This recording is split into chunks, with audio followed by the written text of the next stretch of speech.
custom hand-stitched gator belt. Customer provided the buckle and hide. It's a chacon buckle, I believe New Mexico or Arizona. It came out nice.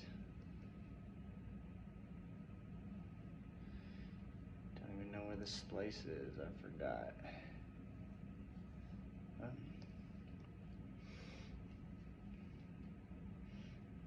Smells nice.